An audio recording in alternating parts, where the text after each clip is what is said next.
Good morning, noon, or night, wherever and whenever you're listening to The Shift. I am your host. My name is Doug McKenty. This is episode 32 of The Shift. It's being recorded on April 5th, 2018. If you like what you're listening to, please think about becoming a patron of The Shift. That's patreon.com/The Shift. If you want to check out my news feed, go on Facebook to The Shift with Doug McKenty. Join the conversation on Twitter at DMcKenty and find out more and check out all my archives on my website, www.theshiftnow.com. My guest on the program today is election integrity expert Jonathan Simon, co-founder of the Election Defense Alliance and author of the book Code Red: Computerized Election Theft and the New American Century. Though Americans have recently been bombarded in the mainstream media about an existential threat that's posed to our democracy as a result of Russian meddling, few have had the temerity to focus a critical eye on the integrity of the internal election process right here in the United States. U.S. citizens often hear horror stories about corruption in places like Russia, Syria, and Iran, whose governments are often described as regimes and leaders characterized as dictators. The United States, on the other hand, is widely assumed to be a paragon of democracy, whose election systems are beyond reproach. What if this is not the case? My guest, Jonathan Simon, has spent years researching the electoral process in the U.S. and has consistently discovered anomalies between pre-election polls, exit polls, and election night results. Those anomalies consistently point to a red shift, presenting a consistent tendency to favor Republicans over Democrats, and the consistency and magnitude of the shift goes well beyond any typical statistical margin of error. In other words, statistical evidence suggests voter fraud here in the U.S., not from some amorphous external threat, but rather from within the apparatus of the American election process itself. Stay tuned as Jonathan Simon presents the evidence, posits the source of the corruption, and provides solutions to this very important issue. Thank you for agreeing to be on the program, and thank you, Jonathan, for helping to make the shift. How are you doing today? Hey, Doug, thanks for having me, and I'm doing great within the context of the times. Let's put it that way. Right. Hard times to be doing great, but I am glad to be here. I know I kept wanting to email you and tell you that I was enjoying your book, and then I thought maybe those were the wrong words to use. It's like you start looking into this information and it can be pretty disheartening, to find out that what we all presume is true about this election system and this great democracy here in the United States may very well not be true at all. So do you just want to start? I was going to email you back, and when you did say you enjoyed it, and let you know that you were the first person to say they've enjoyed the book, and there was probably something wrong with you if you did. So it's not tremendously enjoyable, but that is, after all, the point. It's something that the truth will set you free, but first it'll make you miserable, as somebody once said.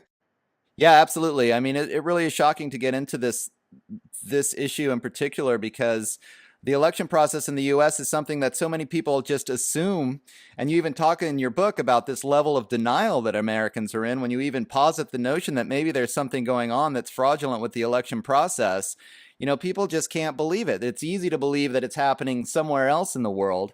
But here in the United States, surely our system is one of the best ever. And we were the first democracy. We have this whole mythology around it. People just can't wrap their minds around some of these numbers that you show straight up in your book, point straight up to election fraud, to corruption happening behind the scenes within the system itself, internally, not externally motivated. Will you just describe a little bit about your background and then how you got into this, and what was that first big red flag for you that said, hey, wait a minute, something smells like a fish here? Well, I don't think anybody goes into this willingly. You kind of get sucked in at some point. And my background is I worked as a pollster. I'm an attorney, and I've had a lifelong interest in politics, sometimes more active than others. But I did work in Washington as a pollster, and I had a pretty good idea of how exit polls work, and I knew some of the people that were involved in making them work. So after the 2000 election, I think it was pretty clear in the 2000 election that it was a kind of anything goes. The ends justify the means, whatever it takes to get Bush into the White House. All sorts of stunts were pulled in Florida and at the Supreme Court, et cetera, et cetera. and the late Scalia coming up with, jurisprudence that had never been seen before and using the 14th Amendment to somehow end the counting and stuff. So it was a new era, and it was an era in which, we were kind of on notice to beware of what was going to go on. And then, of course, 9/11. However one feels about what the truth of 9/11 Right. was, again, it was more set up for for the watch out gene, for just saying, wait a minute, things are not what they necessarily seem at face value. So going into 2002, which was a mid-year election, which was important because it was immediately in the wake of 9/11, I had already set up to kind of monitor things and sort of see what was going on, look at the exit polls, and of course there were no exit polls. They were pulled, and they were pulled because they were so far off. Again, in the red shift direction, they were so far off in the sense that the vote counts came out to the right of the exit polls, that they were pulled completely and were never made public. So that was a big uh-oh moment, and from that point on, I was looking at this as a kind of crisis in the making. It was going to be a rolling coup if this process continued. And elections had just become fully computerized with the Help America Vote Act, which ironically was based on the Hanging Chad debacle, and was Right. Was either engineered for that purpose, that debacle, or very much exploited. So now all of a sudden there was this tremendous rush, carrot and stick, offered to the states to computerize their elections fully at the precinct level, at the central tabulator level, and this was a big alarm bell going off. So 2004, this was the Bush-Kerry election. I set out.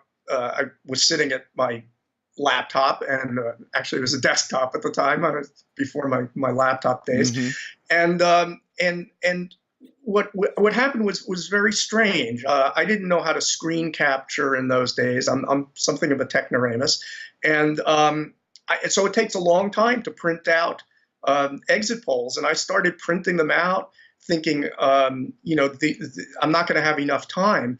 And through some strange occurrence or glitch, the unadjusted exit polls, the original exit polls, before they get sort of forced or adjusted to be congruent with the vote counts, were left up on CNN, and I was able to actually print out hundreds of pages of these exit polls. Wow. And by 4 a.m, I'd basically done a back of the envelope calculation. I mean, it was pretty crude and preliminary, but a pattern emerged. And the pattern emerged that not only was there this big red shift in which Bush was, of which he was the beneficiary, so that he was doing far better in the vote counts than he was in the exit polls, but its distribution was highly suspect, because it was distributed very, very strongly to the battleground states. It wasn't happening in places that were not competitive or were not battlegrounds. It was happening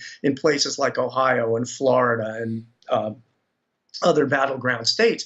So there was a sort of a double pattern. You had this pervasive red shift in one direction, outside the margins of error, and you had this concentration of it in the states that mattered. Which, if the polling methodology was off, you would expect it to be off pretty much uniformly or random around the country. So this was a big red flag. And by 7 or 8 in the morning, I was sitting there with this information. I had already created a spreadsheet, and I'm looking at it and saying, my God, this election was stolen. Right. And and I assumed, I guess in my innocence, that, there were probably, I don't know, 100,000 other people around the world, because this was, this was a big election. This was a referendum on the new American century, on Bush, and on the way we were dealing with, security in the world. I just assumed that, both in this country and around the world, there would be literally 100,000 people at their computers doing exactly what I did. And there would be all this data floating around, and it would somehow make it to the New York Times. And there would be a banner headline that would say, election in doubt, et cetera, et cetera. Yeah. It turned out that none of that was true. I was literally the only person in the world in possession of this unadjusted exit poll data before it became corrupted and made to be congruent with the vote counts. So, that was a question of now what? Do I just go up on my roof and start screaming fraud or what? Right. It wound up making it to the internet through a website in New Zealand called scoop.nz. Huh. And from there, it got to people like Steve Freeman and other people that were, had taken an interest. And it became the basis for challenging the results, questioning the results, and hoping that there would be some serious investigation. Of course, and Steve Freeman wrote a great book at the time. It was the 2004 presidential election stolen? And the analysis in that book was, of course, far more sophisticated than anything I've been able to do overnight. And we went at it. We refuted every rebuttal. We rebutted the rebuttals. This idea that there was, this had to do with the response bias to the polls, and there was a reluctant Bush responder phenomenon, which unfortunately I coined the name for. I came to regret. We showed that none of these alternative explanations, benign explanations, held water, and we were really left with something very, very close to proof that this election had been stolen. And then, of course, other things came out about what happened to the votes from Ohio, and that the Ohio servers had shut down, late in the evening, and the votes had been ported over to the smart tech servers, which were located in Chattanooga, Tennessee. And they were run by Mike Connell, the late Mike Connell, who was Karl Rove's IT guru. That was his moniker. And then they were ported back into the counties, and all of a sudden Bush's totals, had changed. The lead that Kerry had disappeared, 3% lead in Ohio, and been replaced by a 3% lead for Bush. He went on to win Ohio. He went on to win the presidency. All these things started coming out, and more about the companies that were doing the vote count, et cetera. So Steve made a pretty airtight case in that book. It's some of the best forensics we've seen. Mm-hmm. And of course, it was completely ignored and scoffed at. And, not only by the New York Times and, the paper of record or the Washington Post, but by the progressive media as well. The Nation, or places where you would have expected more from the Democrats. You would have expected more at that time in our naivety from the progressive media. None of the above. It was written off absolutely as conspiracy theory, wild-eyed conspiracy theory, and that was that. But those of us who, had pulled together the data and conducted the analysis and stuff, we knew we were working with some very, very serious evidence.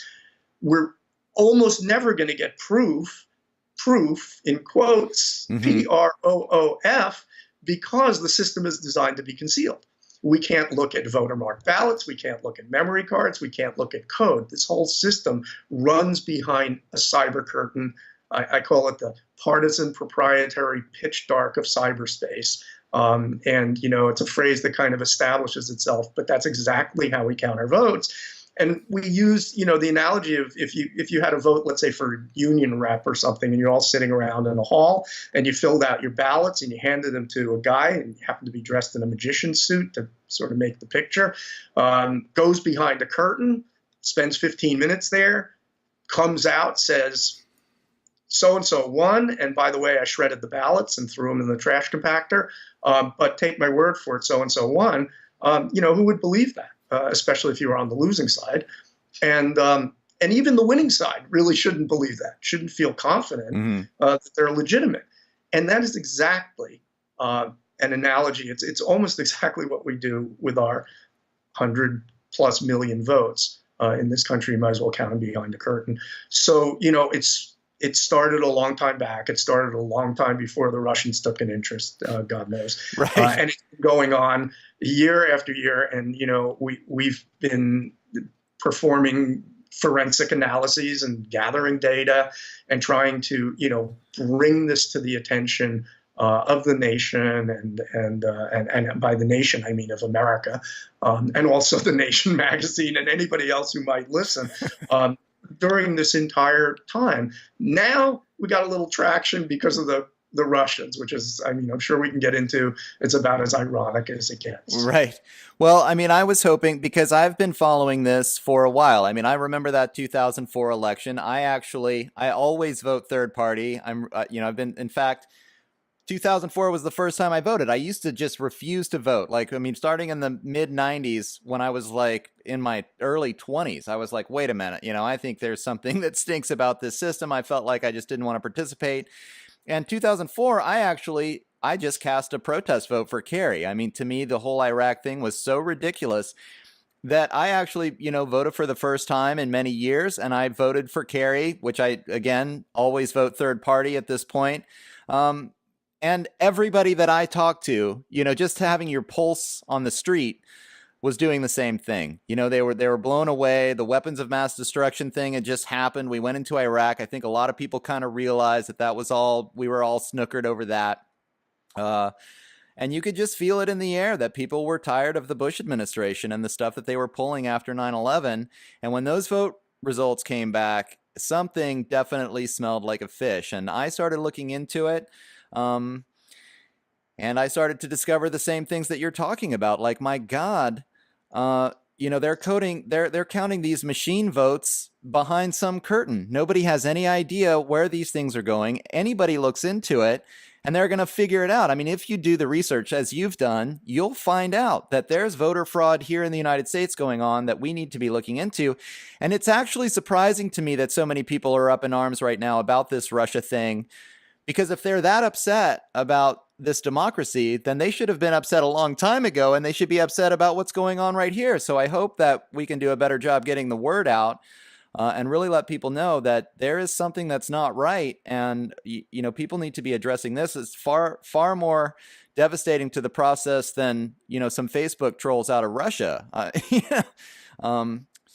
So, well, go ahead. Amen to that. I just want to say, there various ways to take over a country, and if it's a small country with a history of despotism and stuff, you just roll tanks down the main street and you've done it. It would be hard to take over America that way. We do have a long and storied history of at least, quasi-democracy here. And it wouldn't be easy to take over by rolling tanks down Pennsylvania Avenue. So you go to Plan B. And Plan B is to corrupt the electoral system. And if you're going to govern as abysmally, as oligarchically and plutocratically, as we've seen the right wing do, and over the past 15 or so years, since the Bush days, you're going to have to put a lot of thumbs on that scale. Because you're basically a minority governing a majority. And, democracy is really not the rule in world governance. It's the exception to the rule. And a lot of times you have, minorities governing majorities. And, America holds itself out as the beacon of democracy, and we're the exception to that rule, and things are done right here. And it's partly because we are so identified with that self-image. And at the same time, our self-image has taken such a big hit since the Vietnam era and over the war. So we're even more clingy to what's left of it.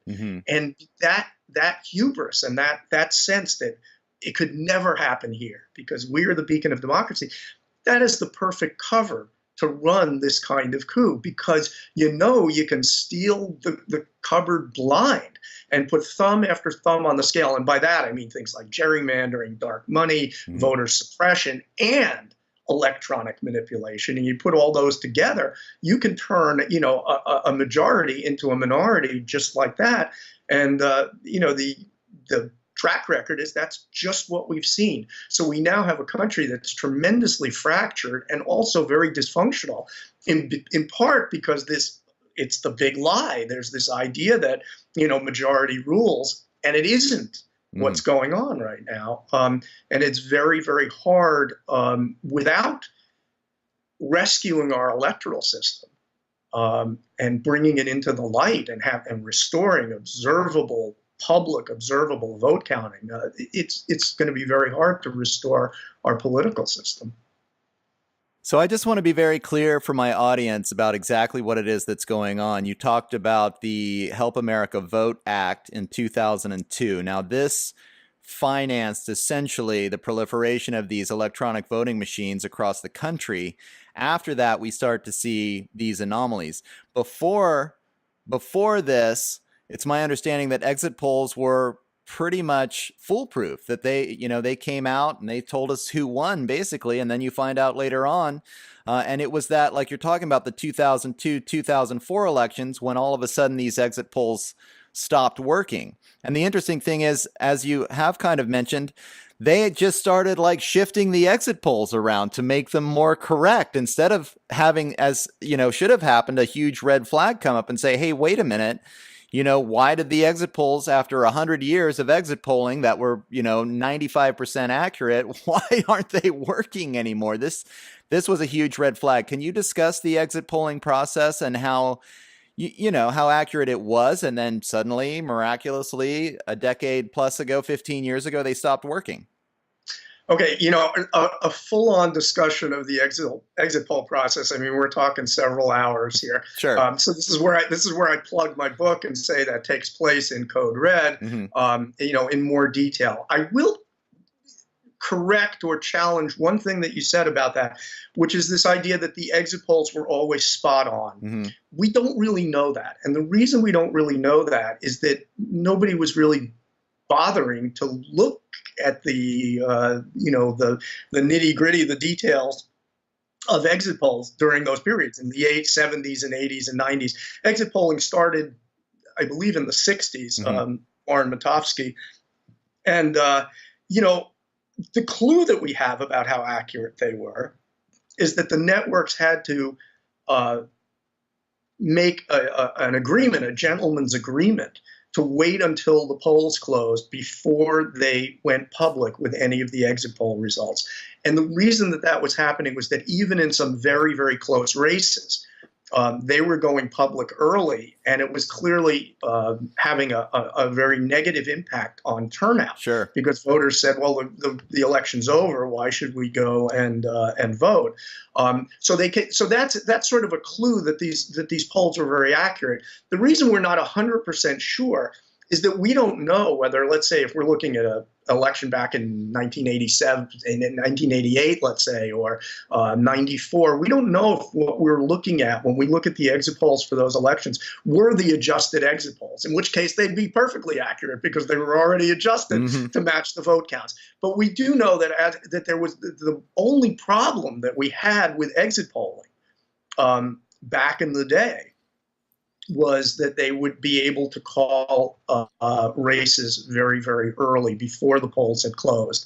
And that suggests very strongly that the polling process was very accurate. It's also very accurate in other countries.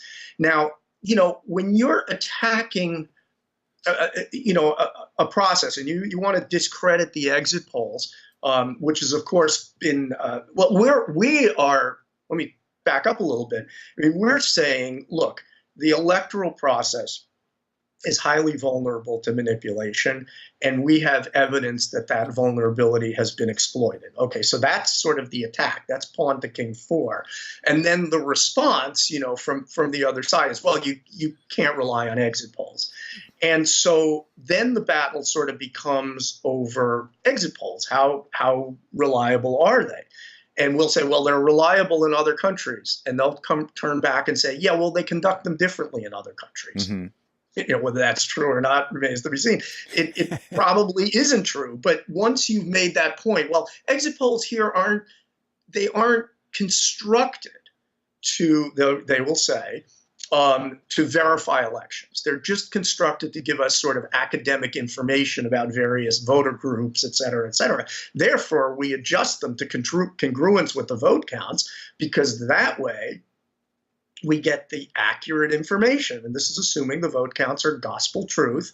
And if we make the exit polls and vote counts match, now we'll know what 18 to 30-year-old men thought about the state of the economy or something, because mm-hmm. it would all be based on the accuracy of the vote count. So the battle becomes over the exit polls. Meanwhile, the fact that the vote counts themselves are unverified, unobservable, they are happening in the partisan proprietary pitch dark of cyberspace, is kind of lost in that process because the battle shifts to, well, are these exit polls valid or not? Sure. And the reality is we look at plenty of other things. We look at exit polls and pre-election polls. We look at hand counts. We look at comparisons between competitive elections and non-competitive elections, let's say in the same state.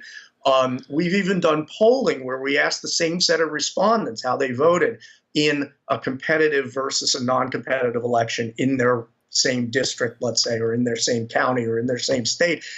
And no matter what we look at, the count on optical scanners versus the count on touch screens where there is no paper trail at all, therefore more vulnerable, more likely to be manipulated. I mean, these are all kinds of factors. These are all points of evidence, ways of approaching the problem that we have, and they're all indirect because, as I said earlier, we're given no direct access to any of the hard evidence. I mean, we could get a memory card, if we could get voter marked paper ballots and pull them out of the op scans, that would be, of course, a lot better evidence. Mm-hmm. But we work with what we've got, and we have some pretty good stuff. We often look at what we call second-order comparators. Take the 2016 election, if you can stand it, the primaries. Yeah. Where, and you look at those primaries, and the exit polls throughout the Republican primaries were basically spot on. The exit polls in the Democratic primaries all shifted, and I'll call it a red shift, in favor of Hillary Clinton. In other words, Bernie Sanders did better in the exit polls, worse in the vote counts in state after state after state after state, well outside the margin of error in a good number of states, 8 or 9 or 10 states, if I remember correctly. It was really, really impressive how on the exit polls were on the Republican side and how off they were on the Democratic side. Now, that led a lot of people to believe, well, Hillary Clinton's rigging the election. Not very likely. The Democratic National Committee did plenty to put thumbs on the scale on that election when it came to registrations and stuff, but they do not have the access that Karl Rove and Roger Stone and the Republican operatives have to these vote counting outfits that are very colorfully named, things like Dominion Voting and Command Central, that actually are the outfits that either produce the machines or program and distribute them.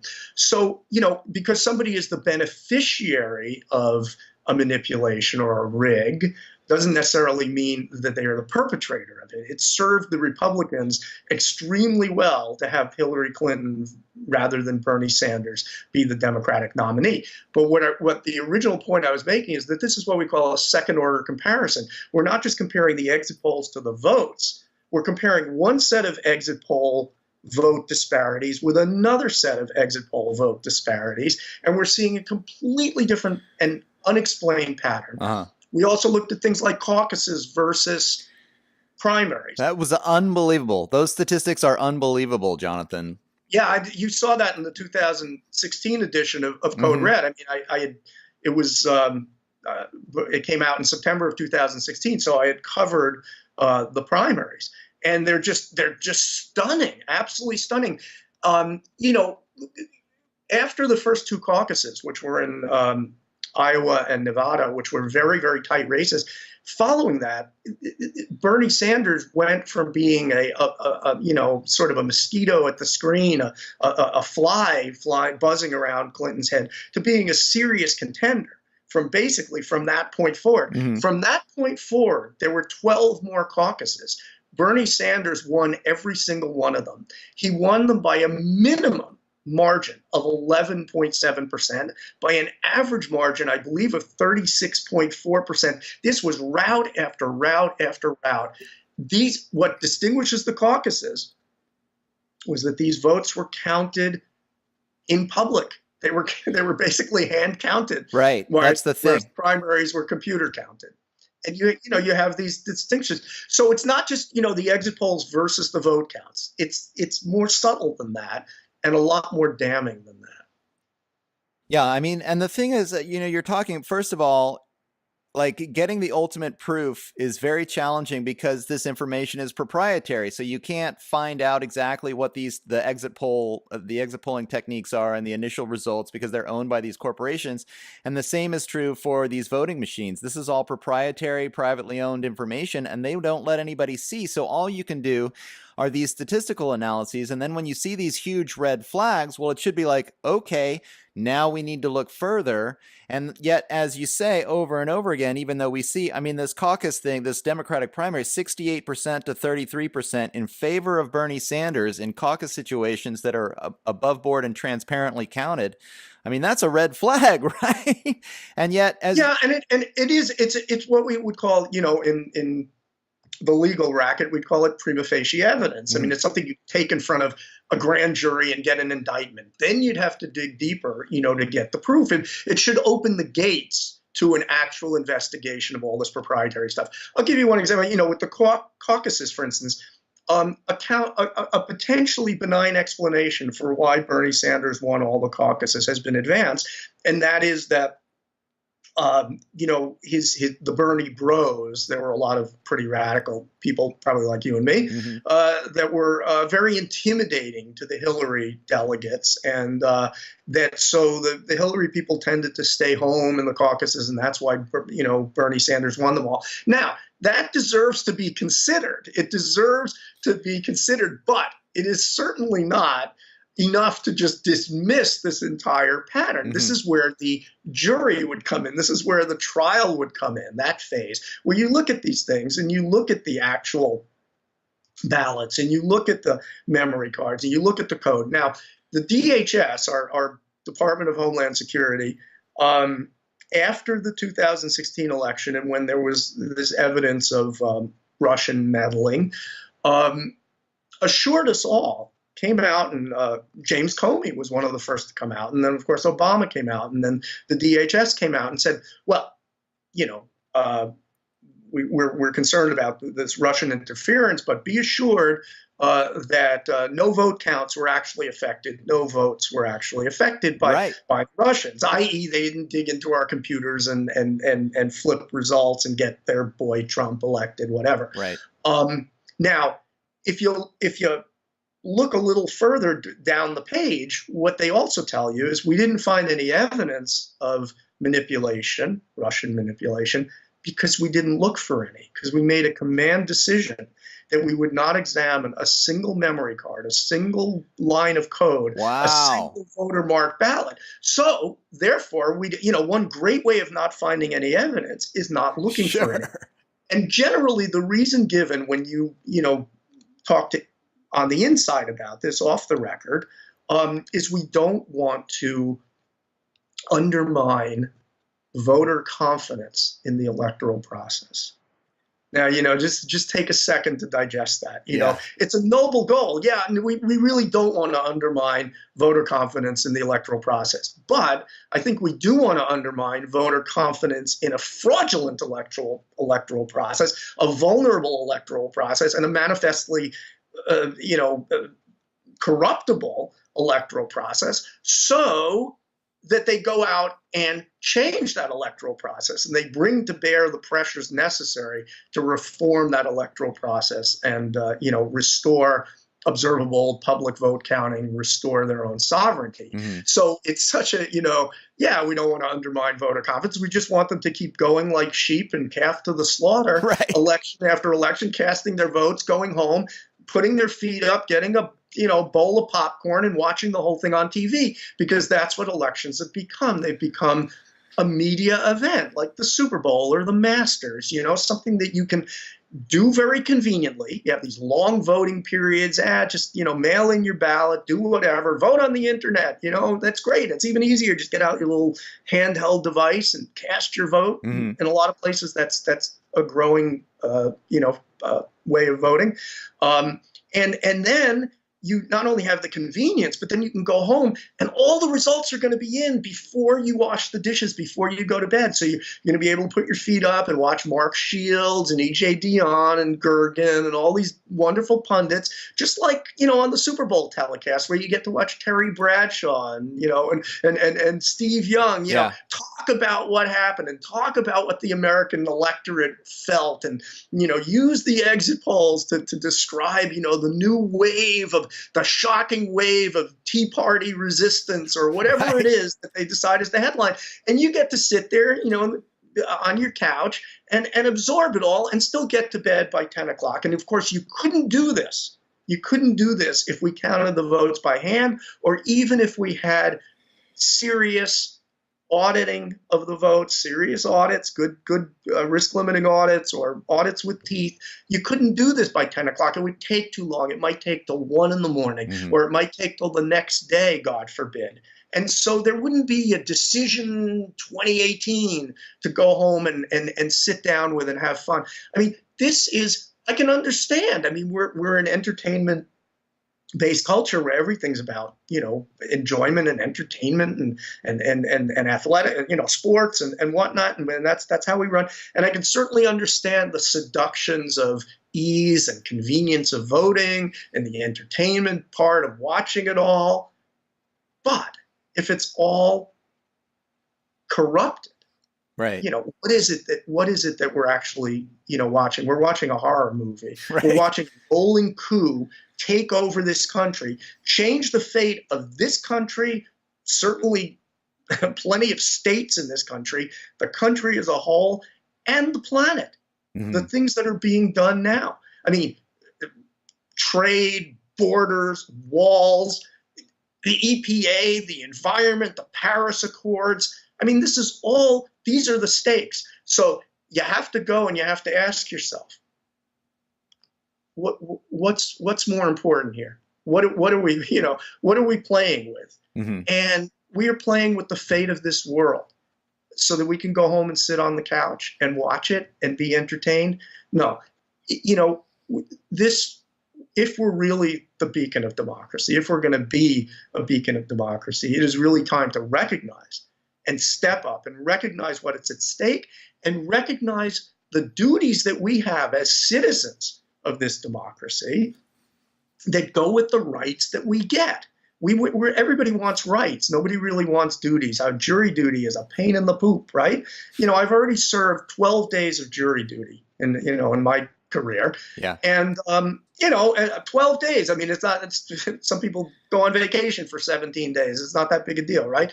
But it seems like a lot, 12 days. Well, to count our votes by hand, we're talking 4 hours per voter lifetime is what it would take. 4 lousy hours. Now, if we can't assume that responsibility, if we can't demand that responsibility, how much democracy do we really deserve?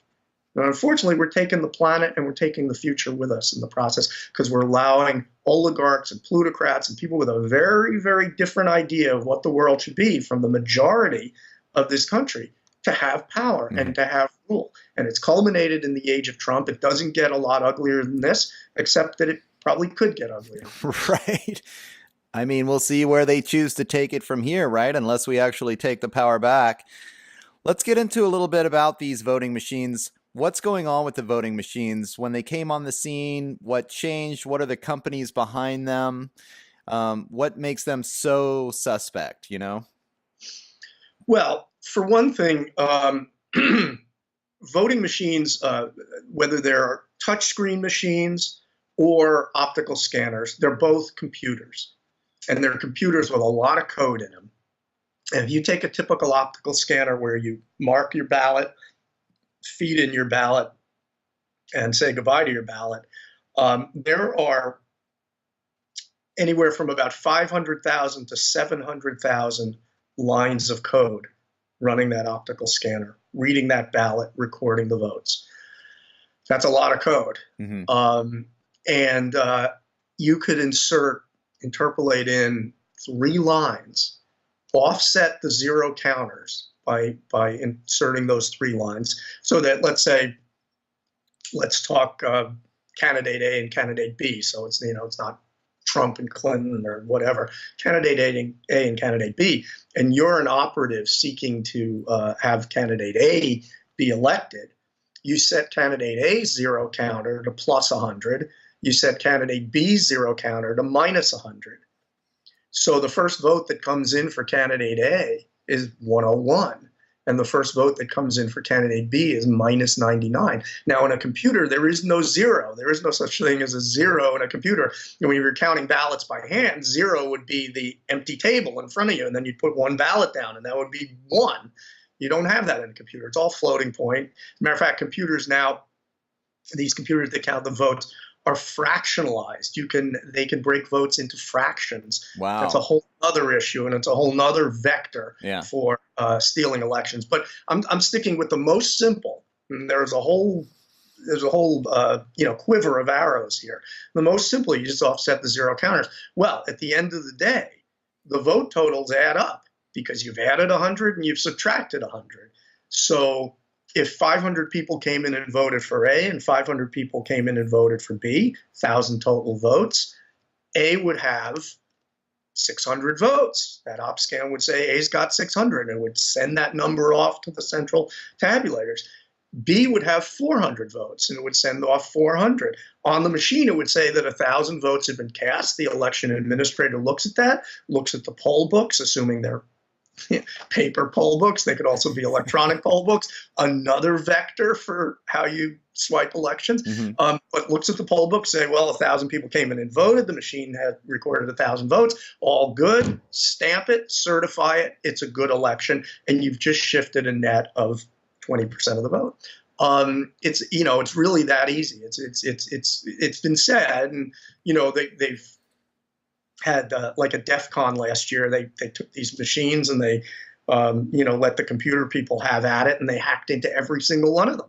They found a way of altering the count on every single one. Wow. And they've said that basically, high school, maybe even a junior high school, level computer geek or rigger could pull off many of these simple rigs. And then there are more complex ones. They're the ones where you shift the votes to a set of servers, let's say from Ohio to Tennessee, for instance, and you can actually rig in real time, send them back in.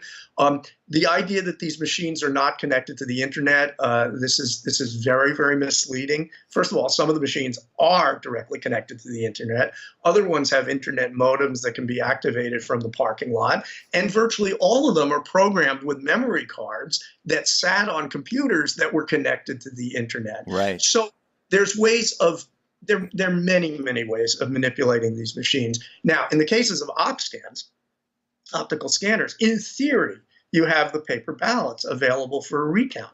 Now, when was the last time we actually saw a full recount of a contested election? And if anybody says Jill Stein, what they did in the Jill Stein elections was come in, the Trump campaign and the Republicans, and they basically came in and they thwarted Wisconsin, Michigan, and Pennsylvania, all three recounts, all in different ways, all with different legal strategies. But the bottom line was that none of those states was recounted. In Wisconsin, the counties were given a choice. Do you want to recount by hand, or do you want to recount by sticking them back into the same scanners that counted them the first time? Surprise, surprise, you're going to come up with the same result. So, recounts, the ballots exist, but citizens can't get at them. Candidates trying to recount them. If you recall, Jill Stein raised $7 million. The fees that were charged by the states were jacked up enormously over what previous fees had been, with no justification whatsoever. So you can make it financially prohibitive for a candidate to recount, especially at that stage in their campaign. They've just spent all their money. That's the whole point. You want to spend your money on the election. You don't have a lot left over for a recount. John Kerry, set aside, supposedly, $15 million, of which 1,000 was mine. Right. Sent the check, because there was so much suspicion that that election would be corrupted. And he put aside a fund of $15 million for recounts and legal challenges and whatnot. He conceded the next morning after the election. He never used that $15 million. I don't know what he used it for. Maybe to buy a yacht. I don't know. Maybe to pay for second mortgage, kids' education, but it sure as hell wasn't for the purpose that it had been collected for. So candidates may elect not to use it. They may not have the money to use it. They may be barred by various legal. There are states where it is forbidden to hand count. State like Florida, you cannot hand count the ballots, and there are several other states like that. Again, I go back to my first point. This is a system that is designed to be concealed. And when you try to look into it, you find all sorts of curtains drawn and all sorts of blockades. We are, to shift a little bit, and just so it doesn't get forgotten, all this anxiety and hand-wringing about the Russians at this point has been the only traction that we've had in 15 years. I mean, it's been the only time that anybody has seemingly taken it seriously, that we kind of have to get into the nuts and bolts and see what's going on with this system. But what is truly, you pull your hair out, the absolute illogic of being so concerned about these hackers coming from the outside who have to, if you call it an electoral house, our electoral house, they have to break into a window. So we're looking for signs of, forcible break-in, and we're worried about fortifying the window, and completely ignoring the people who have keys to the front door. And those are these voting vendors. And you go and you look at Diebold, Premier, which is no longer in the voting business, although their machines are still out there, ES&S, Dominion, Skytle, Hard Intercivic. Hard Intercivic was partly owned by the Romney family. ES&S, Chuck Hagel, the Republican senator, had control, big control of that. Right. Diebold, you had Wally Odell, who said he was going to deliver the electoral votes of Ohio to George Bush. He was a big Bush fundraiser. I mean, you trace the pedigree back. And you come back to the Uroseviches, the Bob and Todd Urosevich, these characters who all have these right-wing affiliations, and very often right-wing Christianist or right-wing, very, very radical right-wing affiliations. And they somehow, decided to go out and set up or take over voting machine companies. There's not a lot of money to be made in voting machines. Right. So really, what was the motive there? And so that you have these things. You have something like Kennesaw State University in Georgia, the election center, that basically takes care of programming and maintaining all the machines for the state of Georgia, and just is answerable to no one, except perhaps the Secretary of State of Georgia, who happens to be a far right-wing Republican. So, I mean, their hooks are into this system in so many places and in so many ways. And these companies, I'm not saying the company board sits down and says, how are we going to rig this election? But if you look at what, the hiring practices of these companies and who actually works for them, and you ask yourself the question, these are all people with inside access, people who handle memory cards or work at the computers that program the memory cards that go into these machines that count our votes. And you say, what would it take to buy 1, 2, 3, 4? Just a small. Doesn't take a big, broad-based conspiracy. This is a centralized system. There are just very few companies involved in the system. We're always saying, well, it's hard to rig because it's so decentralized. BS. It's very centralized. There aren't very many vendors. And you suborn a tech at one of those vendors. I mean, what would it take? You offer somebody $1 million, or you threaten them, or you do whatever. This is, you may say this is the stuff of fiction. This is the stuff of novels. And in fact, novels have been written about this. There's some good ones out. But it's also the way the world works. We've seen it in so many places. We've seen it in Volkswagen. We've seen it in athletics, the Tour de France. We've seen it in the Olympics. We saw the Russians were banned. We've seen it in our own athletic events. We at every level. I mean, not just professional, but all the way down to the high school level with cheating and taking steroids. We've seen it in academia. We've seen it in the world of finance and Bernie Madoff and so many others, where nobody is looking and the stakes are really high. What are we seeing? We're seeing human nature come to the fore. It ain't pretty. In this case, if we want to protect against all that, there's one very, very basic way, and it's not more levels of encryption so that somebody else can get the key to that encryption or be paid off to penetrate that. No, it's not more and more levels of technology. It's public observable vote counting, period. Yeah. And if we're not willing to take the time, if we're not willing to put out the effort, if we're not willing to spend what turns out to be a very, very modest amount of money to make that happen, and especially in the context of what we're spending in Iraq and Afghanistan to bring democracy to those places. I mean, literally, right. for a week of Iraq and Afghanistan, we could have hand counting in this country for a generation. And that's assuming people wouldn't volunteer. And there's evidence out there, we've run some polls on this, that people would volunteer. They'd be happy to volunteer. So we could have this, and we could do it in a way that really, really solves the problem. It doesn't just kick it down the road. It doesn't just give an incentive. You know how it works with hackers and security experts. The security experts come up with some encryption, and the hackers break it, and you come up with more encryption, and the hackers break it.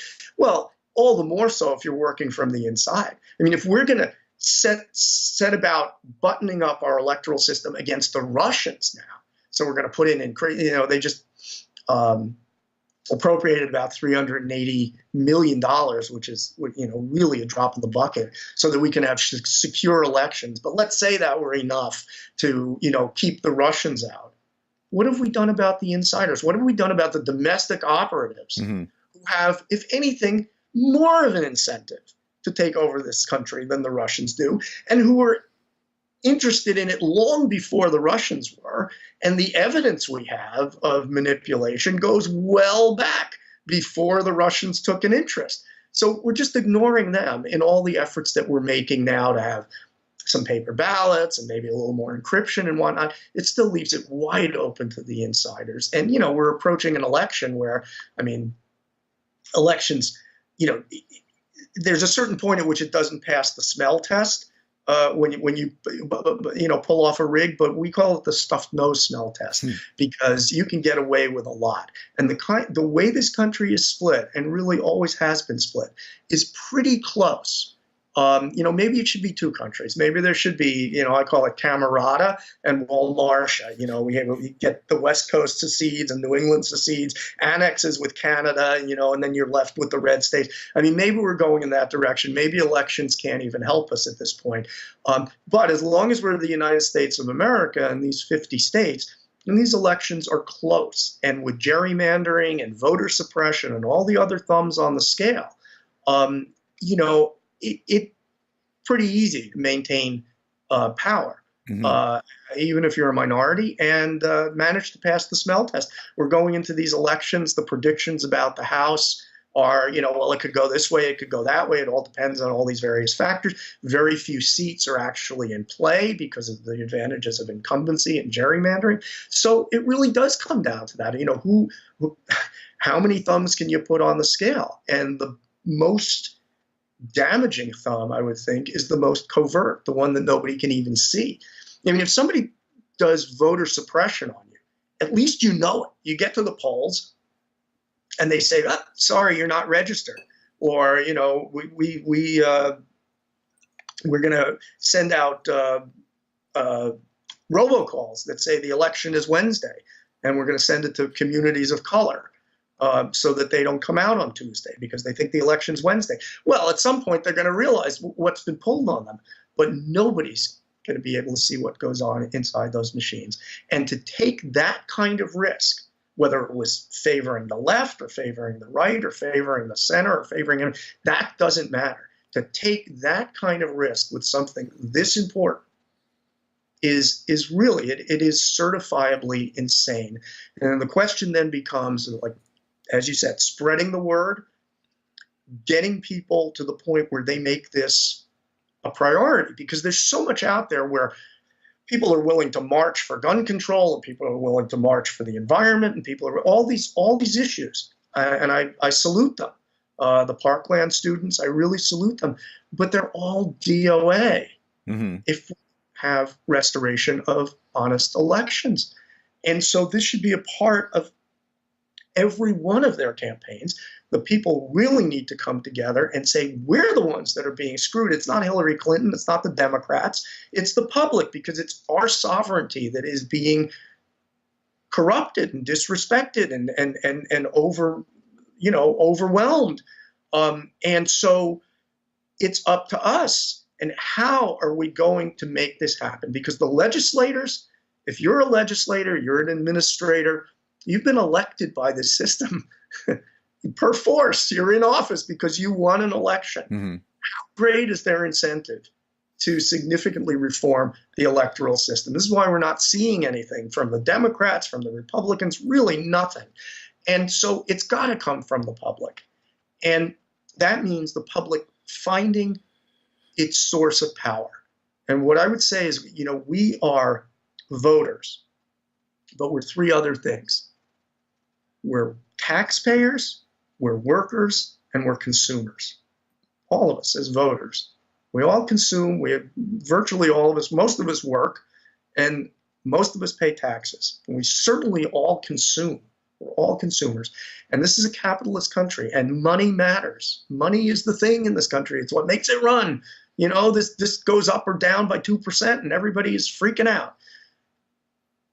In that kind of a system, I know that the corporate poobahs, the plutocrats, the oligarchs, they go to bed every night and they kneel by the side of their bed and they go into prayer position and they say, God, please don't let the people discover what kind of power they have. Please don't let them discover what they can do to us. And, there's evidence in some places that it has been discovered. A place like North Carolina, where they passed that execrable bathroom bill, and the public started saying, hey, we're boycotting. We're not buying these products. And the corporations said, we're pulling out. And they started putting pressure on the politicians that they basically owned to say, we got to change this. Now, did we get a perfect bill? No. But that bill got repealed.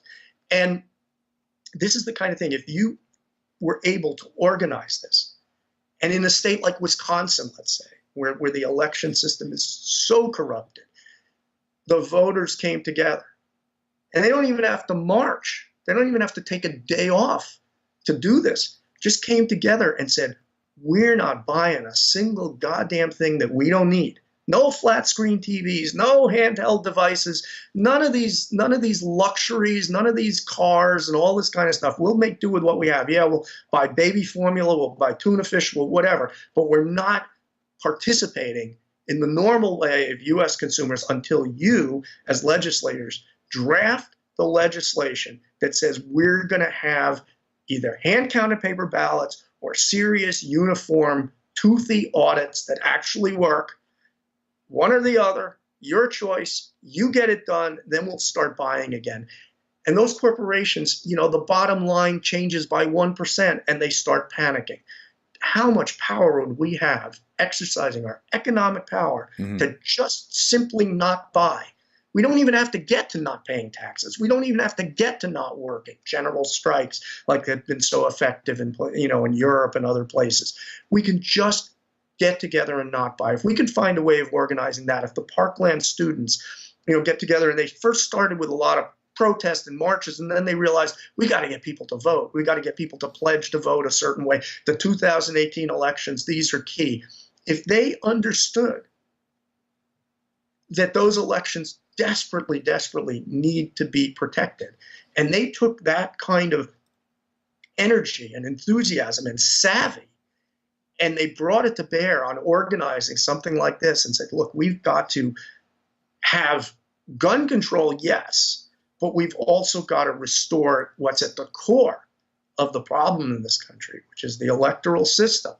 And we're going to try to start organizing people to do that and to make this pledge, not just to vote a certain way, but to basically withhold themselves as consumers. And we could all stand to do with, not everybody gets to buy, I shouldn't put it that way, because not everybody gets to buy luxuries. For some people in this country, it's baby formula and that's it.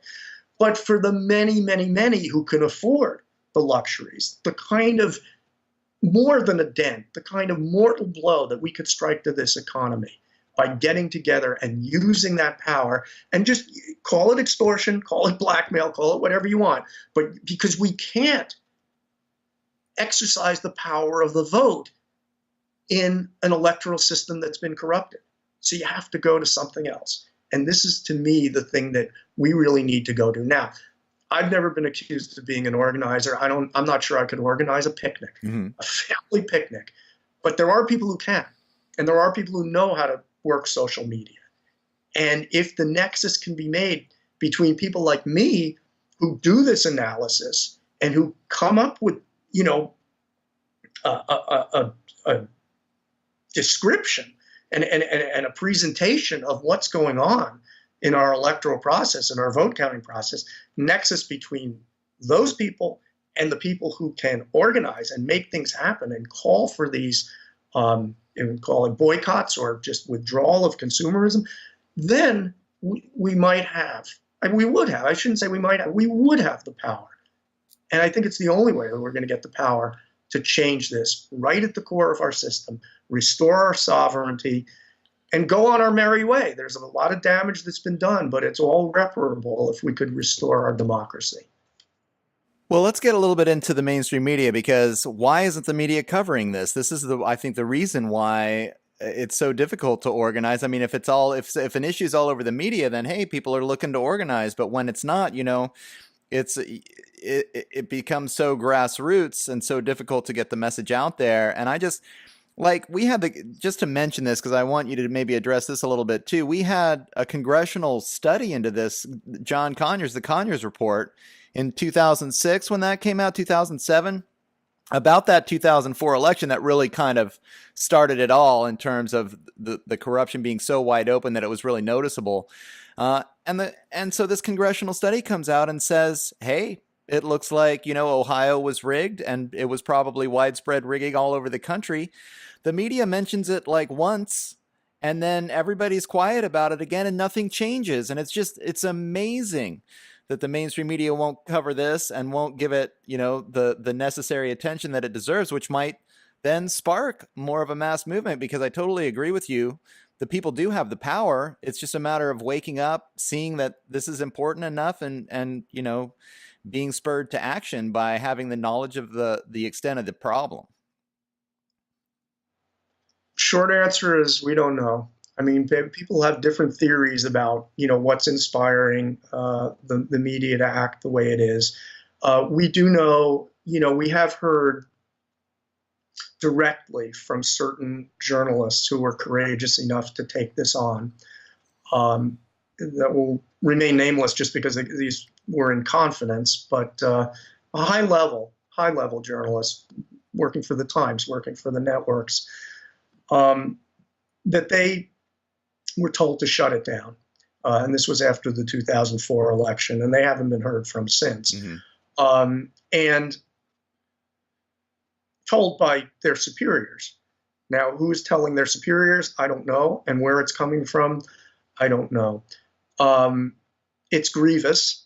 I will say that the closer you get to the sort of pyramid of power, and that's whether as a actual ruler, a representative, somebody who's in government, or the people who are doing the covering of the people who are in government, the fourth estate, the press, the more you are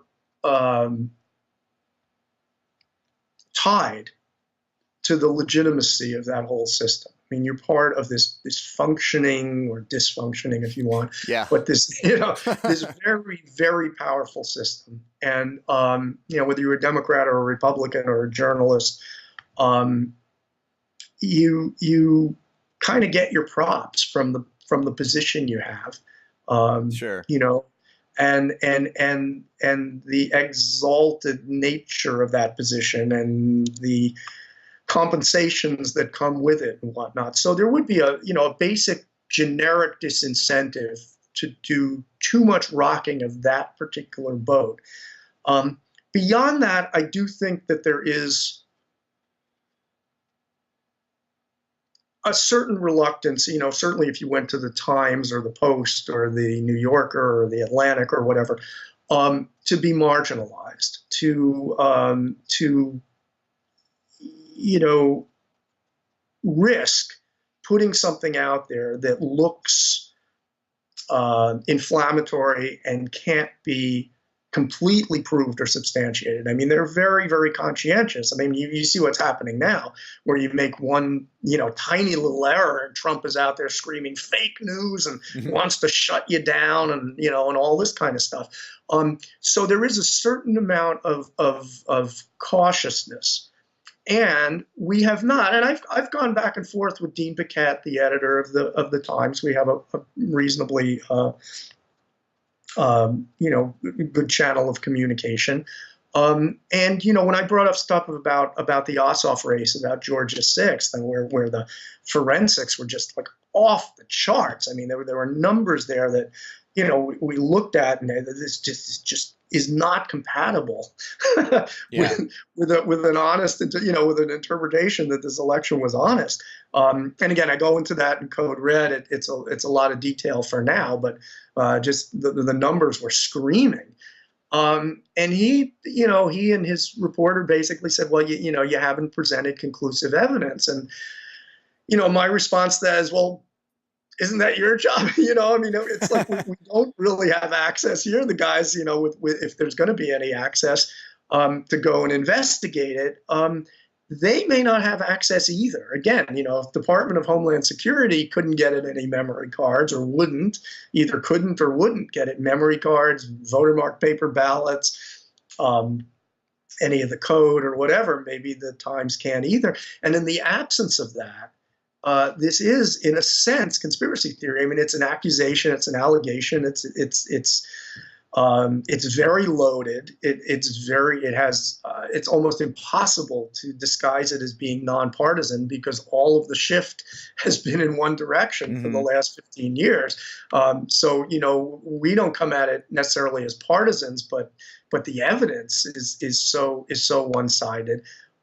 So I mean, there are many factors, and I don't really want to excuse them, because they have in many ways been the villains of this piece, because they will not even give it a fair hearing. They won't even put it out there and say, well, certain people are alleging this, or they've gathered the evidence. They won't. If they comment on it at all, it's almost always to just mock and dismiss us as conspiracy theorists. So I don't want to give them a pass by any means. But at the same time, I don't know exactly what's in play. Maybe there is a deep state going on here. Maybe there is, word from the Illuminati or whatever. I don't know. That's not the way my mind works. But what I do know is that they have grossly underattended to this and underreported. And they don't seem to have, even now. I mean, they're able to talk about the Russians because they're outsiders, and maybe it fits the neocon agenda, or the neoliberal agenda, or the neo-something agenda. Right. But they can't talk about, Karl Rove. They can't talk about Roger Stone. Roger Stone came right out, and I have it in Code Red. I don't know if you saw it, because it was in the 2016 edition. It was buried in a footnote because it had just come out. And he wrote in the Hill, he basically said, folks, you have every reason to fear the rigging of the elections. My God, there have been 5 elections at least that I know of that have been rigged in Wisconsin alone, right. For Walker and Reince Priebus and everything. And he came right out. He wrote it. It's in writing. I mean, he can't.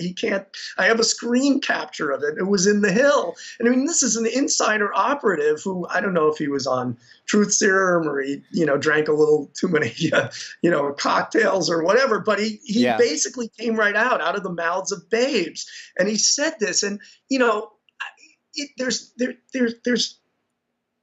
there's no follow up. And as you say, that it lands with a thud.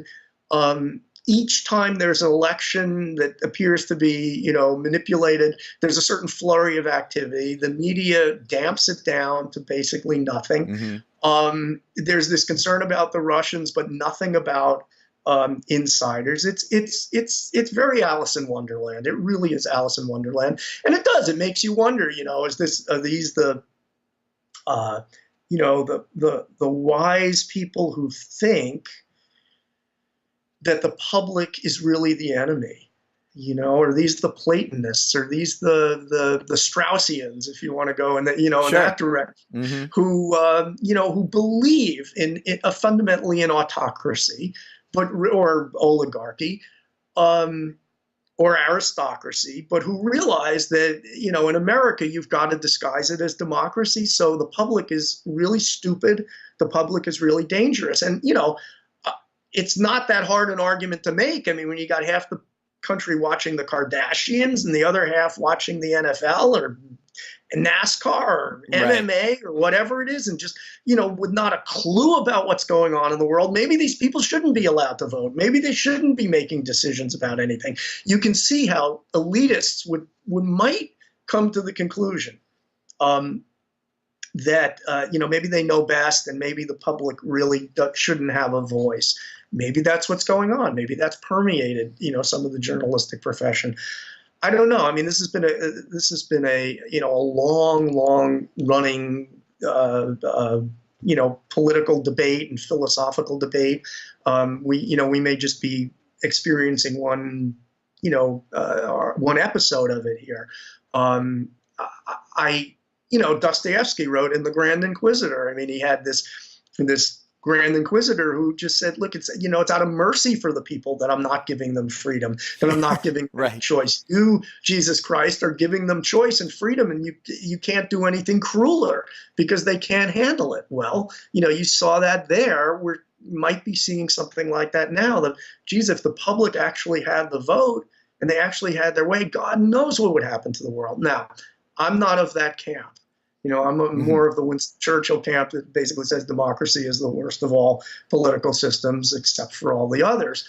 At some point you've got to go with the public and with the public sovereignty, because those people who think that they know better, they've almost always been proven wrong, and disasters have almost always befallen when they take the reins of power, shut the people out. So I'm fundamentally a Democrat, and small d Democrat, and if you believe in democracy, you have to believe in the electoral process, and you have to believe in an electoral process that operates as an accurate and honest translator of the public will into electoral results and leadership and national direction and policy. And that is what I believe has been, attacked and mortally attacked. And so, to me,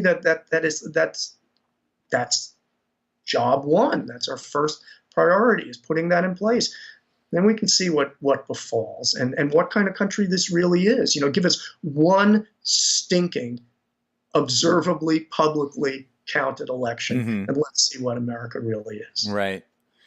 Yeah, and I wanted to mention also, you talked about Mike Connell initially. Well, I mean, I guess first what I want to say is that it's so easy to pigeonhole this conversation into that world, that realm of conspiracy theory, because we're not allowed to see this proprietary information. These corporations that own these voting machines can keep all of this stuff hidden, so all we can ever do is speculate.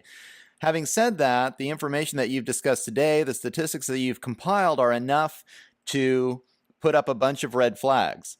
And those red flags are enough to warrant more investigation. I mean, I think everyone would agree to that. And that's where, you look at the mainstream media, they want to just pigeonhole it. They want to call it conspiracy theory. They want to blow it off.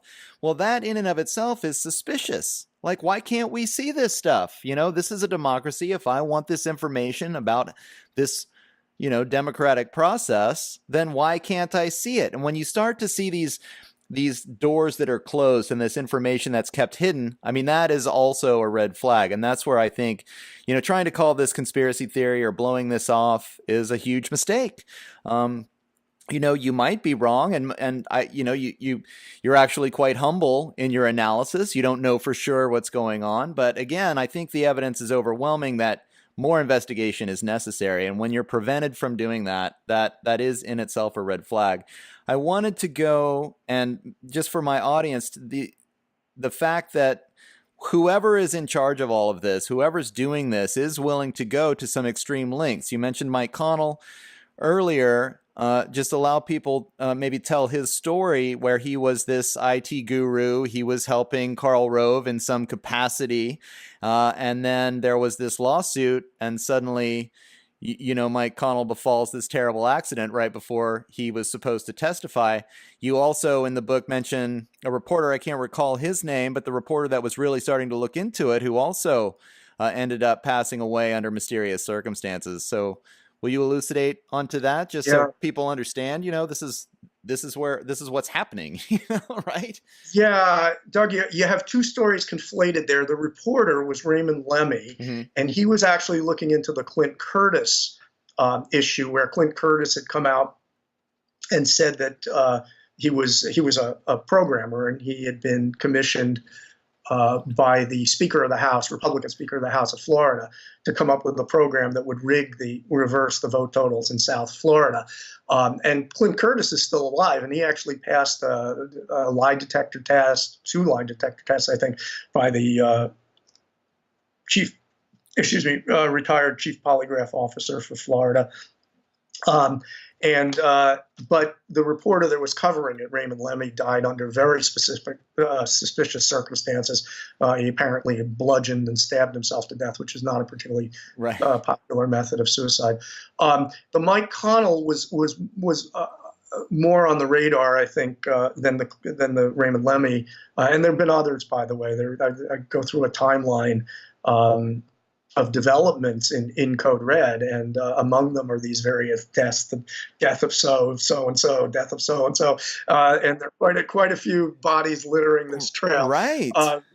It could be, people die, so it could be coincidence, and I don't know, but the Mike Connell one was very, very suspicious because, yes, in the 2004 election, as we discussed, Ohio was a huge issue, and there was a lawsuit brought in Ohio to try to dig into what had happened and how the state servers had gone down and the votes had been sent over to Mike Connell's backup servers, conveniently set up backup servers before the election.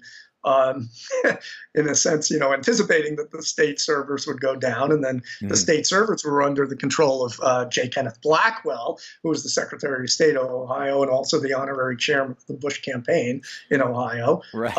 Little conflict of interest there. The servers mystically went down, and the vote totals got sent over to Chattanooga, Tennessee, and Mike Connell had this smart tech operation, and then they processed the vote. Massaged the vote, processed it, counted it, whatever they did with the vote there. There was a blackout, basically, and they took control, and then they sent them back into the county tabulators, and all of a sudden Bush was up by 3% instead of down by 3%. So there was a lawsuit to try to get to the bottom of this, and Mike Connell was subpoenaed. They actually had a reasonably courageous judge, and the judge that sort of saw what was what.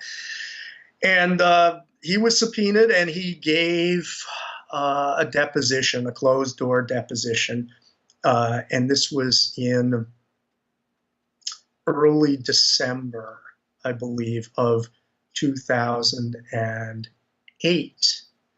And because the wheels of justice grind small, and it took 4 years for this lawsuit, three or 4 years for the lawsuit to get to that point and to get to the discovery point. So he gave this deposition, and it was fought all the way by Rove and his lawyers, and they were there the whole way. And Mike Connell was basically, sweating up a storm, trying to, fancy dance around these questions. He was told by the judge that he would be expected back to complete his testimony, either by deposition or perhaps even in open court, at the start of the new year. And I, at the time, emailed one of my colleagues, Mark Crispin Miller, one of my election integrity colleagues, and I said, poor Mike Connell, the guy will never see Christmas. And on December 19th, wow, his plane went down. Yeah. And it went down under very suspicious circumstances, and the investigation was even more suspicious. The area was cordoned off, not by the ordinary, like the Federal Transportation Security Bureau, anything like that. It was the FBI got right in there, just as they had for the Paul Wellstone crash. Right. came in, took over the scene. Mike Connell had a BlackBerry, which had stored on it hundreds of thousands, actually, of email correspondence, text and email correspondence with Karl Rove, because he was Karl Rove's IT guru and basically his leader of his electronic operations. Mm-hmm. He had set up the email system for the U.S. House. Amazing, right? U.S. House of Representatives. Right. Wonder where Karl Rove got his power from. Yeah, yeah. A few House emails would help, right? Okay, so he, but this, I'm taking off my conspiracy theorist hat. Yeah. And Mike Connell had this BlackBerry, and it was mysteriously never found at the crash site. But his wife came afterwards and toured the crash site, and she found the earpiece to the BlackBerry. Mm-hmm. That was intact. The BlackBerry was gone. Right. So again, there are a lot of dots to connect here. It was extremely timely death from the standpoint of Rove, and anybody who would have been in on the theft of Ohio and the presidency in 2004. Proof, no, but again, you get enough dots after a while, you get I call it the surrealist version, the Surratt version of Munch's The Scream, because they got dot after dot after dot, and they form a picture, an overall picture. This is where some investigation by the media would come in handy, or by the government or whatever, mm-hmm. and where they obviously shut this down. So there are a lot of angles to this. I am coming out with a 2018 edition of Code Red. It's greatly expanded because they've provided a lot of new material in the last 2 years. Right. Man. One example of that material is the Ossoff race, where again there was a lawsuit into what the hell happened here? Can we get to the bottom of this? 3 days after that lawsuit was filed, the server on which the programming for that election was stored by Kennesaw State Election Center they literally brought in an industrial magnet and wiped it clean, completely wiped clean. And when they found the backup server, when the case got transferred to federal court and they found the backup server, they wiped that clean as well. Wow. Oops. Yeah. No evidence. Yeah. So, some of the things that have happened recently are very, very reminiscent. And this includes the race in Alabama, which I really don't want to go into, but it's in Code Red, and it's not what people think. Yeah. So I'll leave that out there as a teaser for when the book comes out. There's a lot of new material that, kind of resonates with what was going on back in 2005, 2004, 2008, 2002. And so I've pulled all that together, and, the book is a little fatter now. And it should be out in about a month. I'm working on it, at this time. It's a little difficult because in a way this is a rolling story. And, sure. Every time I think I'm finished, something new happens. Right. I will at some point cut the thread and put it out there. And then I have a blog, which is www.codered2014.com/blog, mm-hmm. where I'm going to try to, keep up with the day-to-day of this. But I think, there is a distinction I want to make, and it's a real dilemma for election integrity people, myself included, of course. And that is that if we just focus on the vulnerability of the equipment, and we basically say, look at this, they've run all these hacks, and they've shown that the Russians can get in, and we're worried about all these vulnerabilities in the equipment.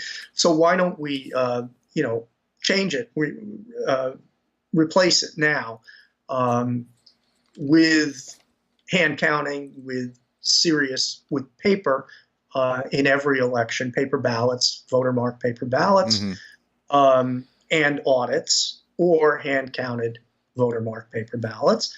the response tends to be, you know, if it ain't broke, don't fix it. You talk about all these vulnerabilities, but there's no real evidence that any elections have actually been corrupted. So, let's do a pilot study and maybe look at audits starting in 2026 or something like that. The way you'd normally handle an issue like, I don't know, some of the environmental issues. Is a certain dam safe? And we'll do a study and we'll find out, and then maybe 10 years down the road we'll fix it. Mm-hmm. So there's this kind of shrug of the shoulders.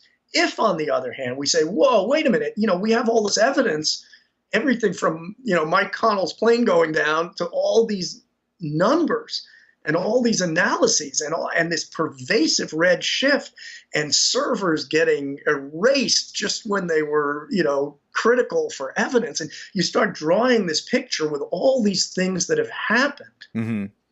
Then the door really slams and breaks your nose, because then you're talking about the illegitimacy of the U.S. government and of all these state governments and of all these office holders. That's basically what you're saying. You're saying the whole thing is a fraud and it's illegitimate.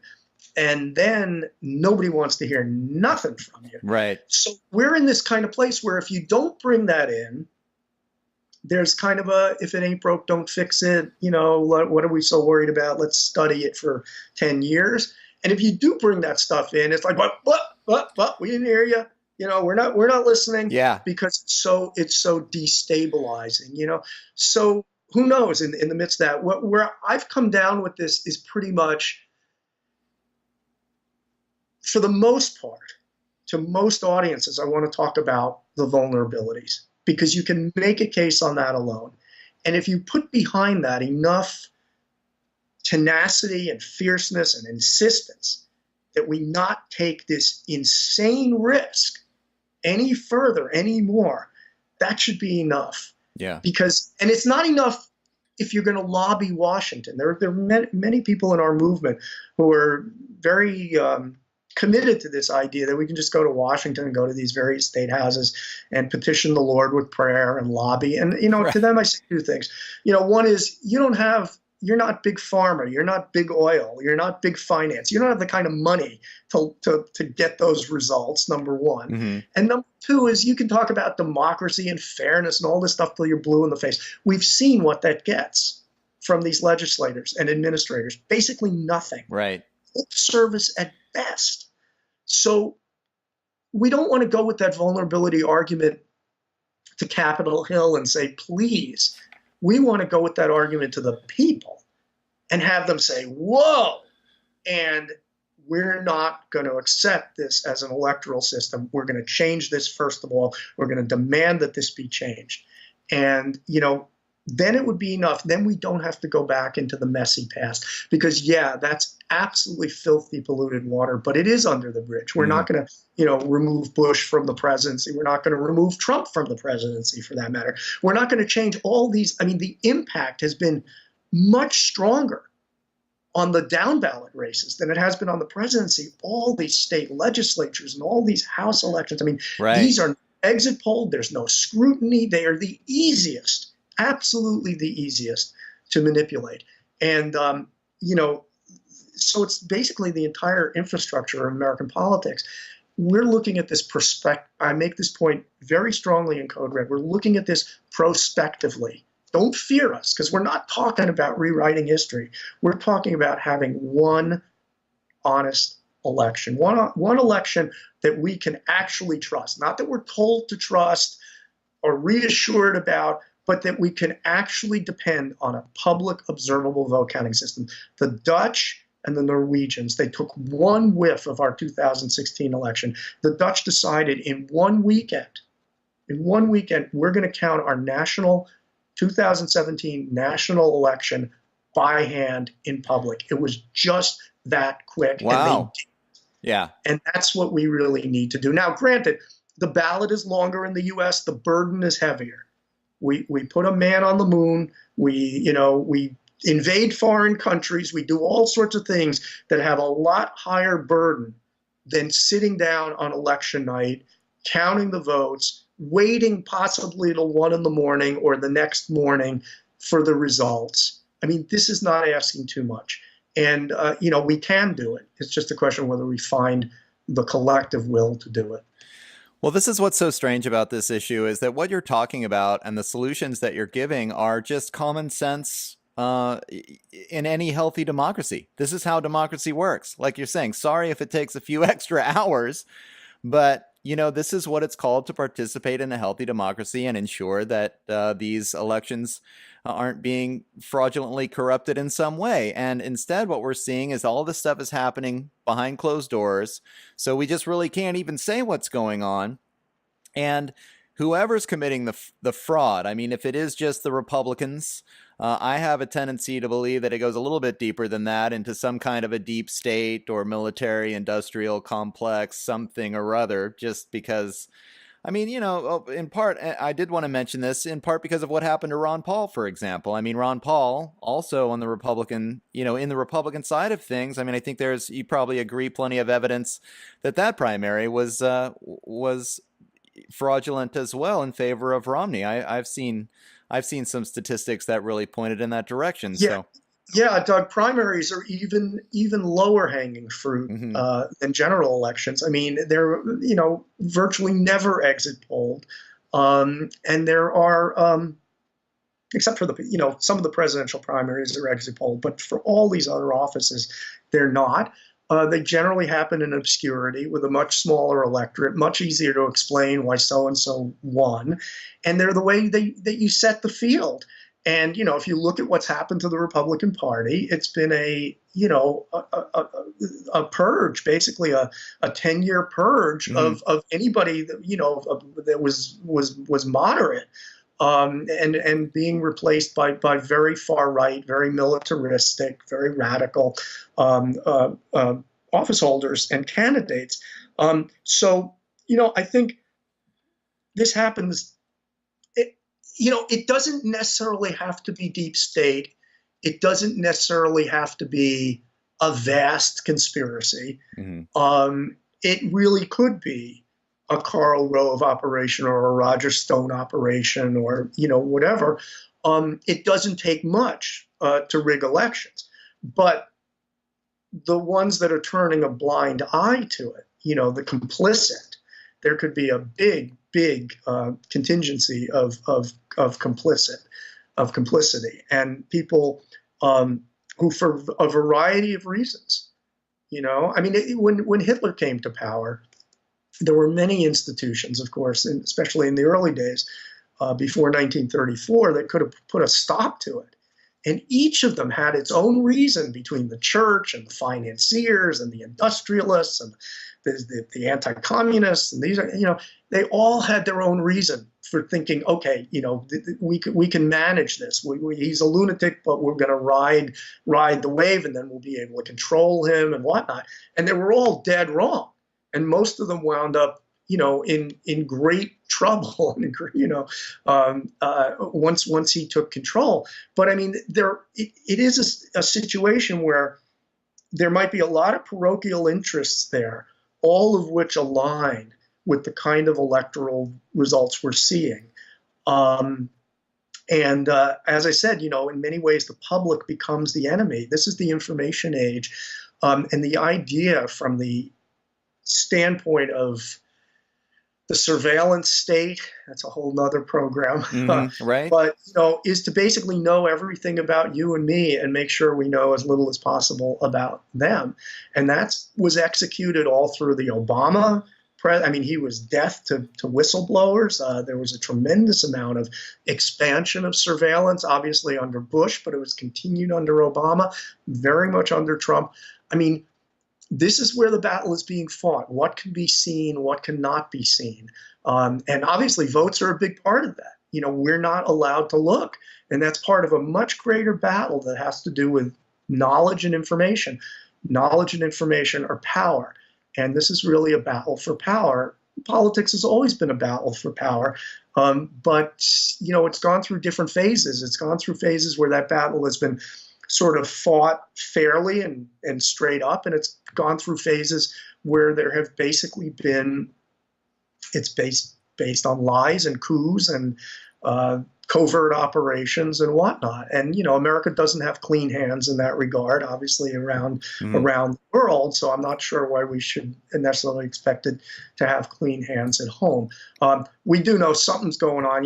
It's like something's happening here. What it is ain't exactly clear. It's just yeah, definitely. Those songs were very prescient from the '60s, and we're living it out. I'm not sure most of us thought we'd wind up in the age of Trump, of all things, but it is bringing things. The only thing you can say for it is it's generating a passionate opposition, and it's kind of bringing things to a head. But that opposition and that resistance is going to have to be smart about, because most of them are just going naively.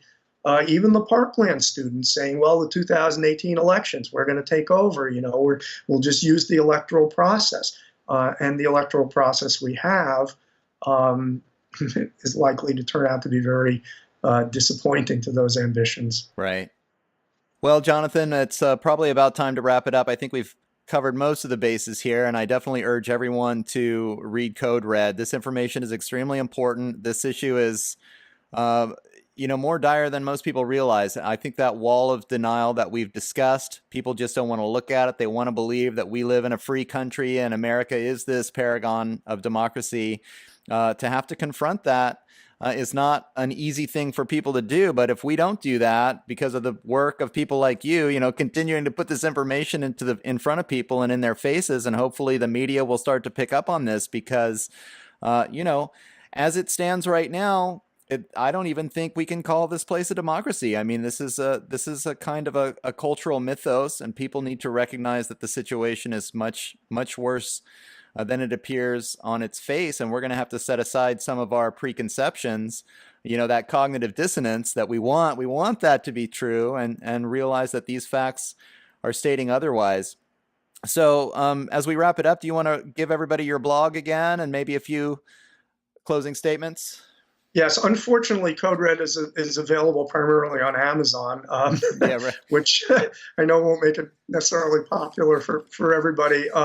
There may be other ways of getting a hold of it, but Amazon, it is self-published. That's a whole nother story, getting things published that are this destabilizing, if you want to call it that, or verboten.